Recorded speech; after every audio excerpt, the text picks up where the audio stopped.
हम अपने संबंधों के साथ जीते हैं, उत्सव मनाते हैं, खेलते हैं, खाते हैं, आनंद मनाते हैं। किंतु जब कोई प्रिय हमसे दूर चला जाता है, इस संसार से चला जाता है, तब हम दुर्बल हो जाते हैं, सदा दुखी रहते हैं। क्या ये होना चाहिए? इस प्रकृति को देखिए।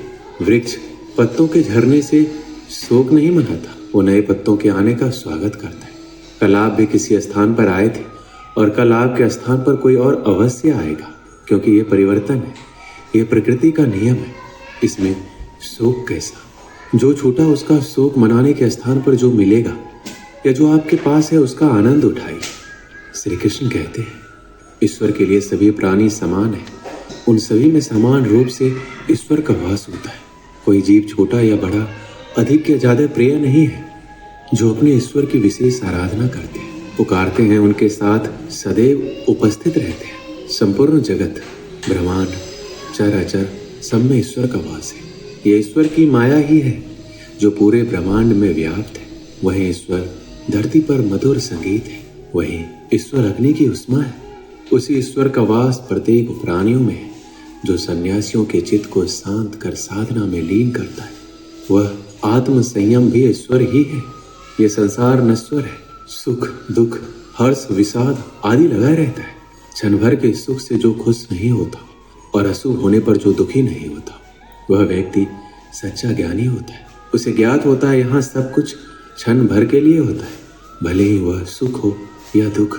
ये जीवन कर्म प्रधान है। जो व्यक्ति कर्म करके, परिश्रम करके अपने लिए कुछ अर्जित करता है, वह वास्तविक रूप से उस फल का भागी है। अन्यथा वह चोर की भांति है, जिसे बैठे बिठाए सब मिल जाता है। जिस व्यक्ति के पास आपके लिए मान सम्मान और कद्र ना हो, उनके साथ रहना व्यर्थ है। वह सदैव आपके लिए शत्रुता का भाव रखते हैं। ऐसे व्यक्ति के साथ रहने से उत्तम आप अकेले रहे।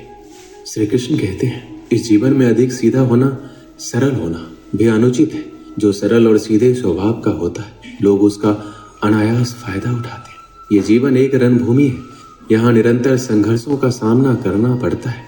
इस संघर्ष रूपी महाभारत में स्वयं अपना सारथी, अपना मार्गदर्शक और योद्धा बनना होता है।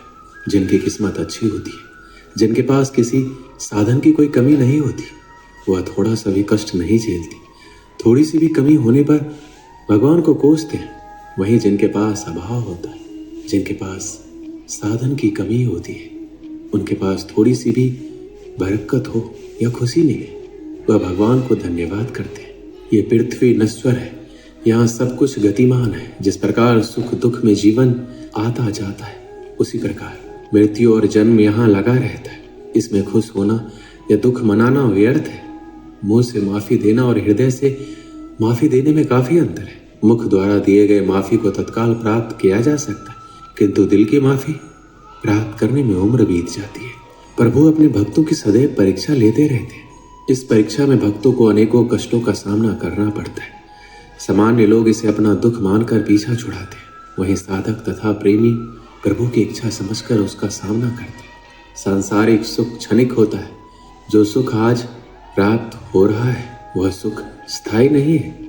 यह सुख आपके साथ सर्वदा नहीं रहने वाला। आपको दुख भी प्राप्त होगा, परंतु संसार से वियोग अर्थात मुक्ति परम आनंद को प्राप्त कराती है। यह ईश्वर तक पहुंचाती है। माना जाता है जीवन के पूर्व कर्मों का फल इसी जन्म में होता है। जितने भी रिश्ते, नाते, सुख दुख व्यक्तिगत जीवन में प्राप्त होते हैं, वह पूर्व जन्मों का फल है। वरना कौन इतनी बड़ी दुनिया में आपसे दिल लगाता है। राधा और कृष्ण दोनों अवतारी थे।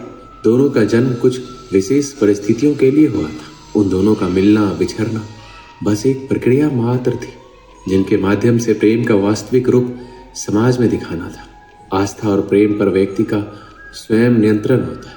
जहाँ आस्था और प्रेम लग जाता है, वहीं श्री कृष्ण के दर्शन हो जाता है, क्योंकि श्री कृष्ण सर्वव्यापी है। कृष्ण को जो भी भक्त सच्चे हृदय से पुकारता है, वह उनके साथ सदैव खड़े हो जाते हैं। प्रहलाद जैसा विश्वास, भीलनी जैसी आशा और द्रौपदी जैसी पुकार, मीरा जैसा इंतजार अगर सभी शुद्ध हो, तो कृष्ण को तो आना ही पड़ता है। आशाएं व्यक्ति को दुख के मार्ग पर ले जाती है। आशाएं बड़ी प्रबल होती है। आशा अनुरूप कार्य होने पर जहाँ खुशी मिलती है, वहीं आशा के विरुद्ध कार्य होने पर दुख का पहाड़ टूट जाता है। व्यक्ति जीवन में आशा दुख का प्रमुख कारण है। जो लोग ये कहते हैं अपनों के आगे झुकने में बुराई नहीं, उन्हें मालूम होना चाहिए जो अपने होते हैं वो कभी झुकने नहीं देते। श्री कृष्ण कहते हैं जब से मनुष्य का जन्म हुआ है जान पहचान का, और आज के युग में तो व्यक्ति का मूल्यांकन ही इससे किया जाता है, उसकी पहचान कहाँ तक है। क्यों?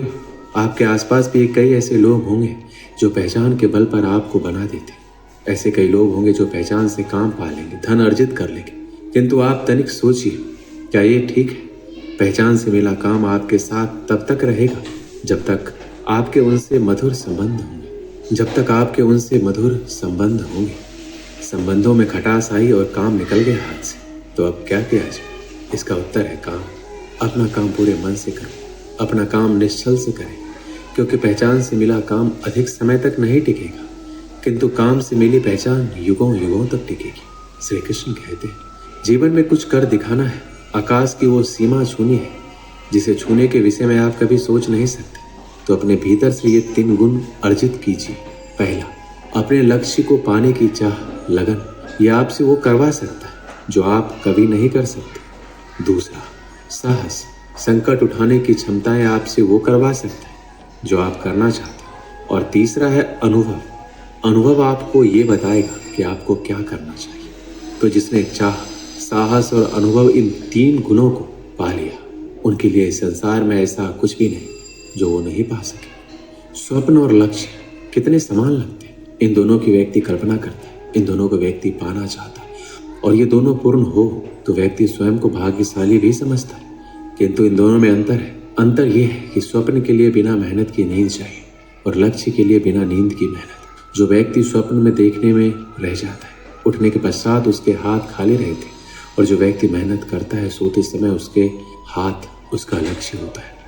इसलिए यदि स्वप्न भी देखो तो लक्ष्य समझ के। दीपक जलाने का कार्य कितना सुखमय होता है। प्रकाश की ये लौ मानो भीतर जाकर मन में उल्लास भर देती कि ये मैंने क्या कर दिया, मैंने इसे बुझा क्यों दिया, जबकि इसी से मैंने अन्य दियों को जलाया है। क्योंकि जब तक ये तीली अन्य बातियों को जला रही थी तब तक ये जल रहे थे, किंतु जब इसने ऐसा करना छोड़ दिया तो इसे स्वयं बुझना पड़ा। जीवन में इसी प्रकार प्रकाश देने का नाम है।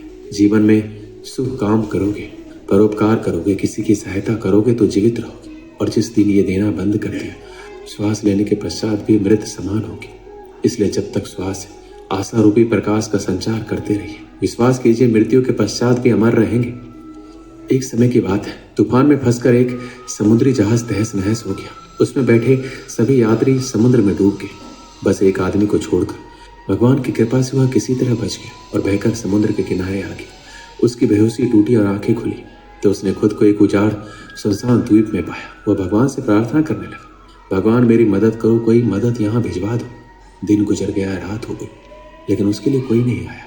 समुद्र किनारे सोकर उसने रात गुजारी। अगले दिन उसने फिर भगवान से मदद के लिए प्रार्थना की, लेकिन कोई मदद नहीं आई। इसी तरह कुछ दिन गुजर गए। उजाड़ द्वीप की जिंदगी को अपनी किस्मत मानकर आदमी ने कुछ लकड़ियां और घास फूस इकट्ठा कर अपने लिए एक झोपड़ी बना ली। टूटे जहाज से बहकर आई चीजों में से उसने अपनी जरूरत की चीजें इकट्ठा की और झोपड़ी में रख ली। उस झोपड़ी में रहकर वह दिन गुजारने लगा। एक दिन वह भोजन की तलाश में गया हुआ था। वापस लौटा तो देखा कि झोपड़ी में आग लग गई। अपना एकमात्र आसरा उजड़ जाने पर वह बहुत दुखी हुआ। आसमान की ओर सिर उठाकर भगवान को कोसने लगा, भगवान मैंने तुझे मदद भेजने के लिए कहा, पर तूने ना सुनी मेरी। मन मारकर मैंने जीने के लिए यहाँ एक झोपड़ी बनाई, तूने वो भी जला दी, मेरा आसरा छीन लिया। तू बड़ा निष्ठुर है। रात भर वह समुद्र के किनारे सोया। सुबह तेज आवाज से उसकी नींद खुल गई। उसने देखा एक समुद्री जहाज किनारे आ लगा है। वह खुश हो गया, आखिरकार उसके लिए मदद आ गई। वह जहाज पर बैठा और जहाज चल पड़ा। उसने जहाज के कप्तान से पूछा, आपको कैसे पता चला कि मैं यहाँ इस उजाड़ द्वीप में फंसा हूँ? हमें रेस्क्यू के लिए फायर सिग्नल भेजा गया था, पर मैंने तो फायर सिग्नल नहीं भेजा, आदमी ने कहा। जहाज के कप्तान ने कहा, लेकिन हम तो फायर सिग्नल देखकर ही आए। तभी आदमी को अपनी जलती हुई झोपड़ी याद आई। वो समझ गया भगवान ने उसकी सहायता भेजने की प्रार्थना सुनकर उसकी झोपड़ी जलाकर समुद्री जहाज उसके इस द्वीप में फंसे होने का संकेत दिया था। वह भगवान को धन्यवाद करने लगा। दोस्तों, जब हम पर मुसीबत टूटती है तब हमारा विश्वास डगमगाने लगता है, धैर्य टूटने लगता है, आशा धूमिल होने लगती है और हम भगवान से शिकायत करने लगते हैं। जबकि ऐसे समय में आवश्यकता है भगवान पर विश्वास बनाए रखकर मुसीबत से निकलने की प्रयास करने की। उस आदमी ने झोपड़ी बनाई तो भगवान ने उसमें आग लगाकर उसे उजाड़ द्वीप से निकलने में मदद की। हमें भी दिल छोटा किए बगैर भगवान पर विश्वास रखकर अपना प्रयास करते रहना चाहिए। हमारा प्रयास और भगवान का आशीर्वाद दोनों मिलकर हमें हर मुसीबत से निकाल लेंगे।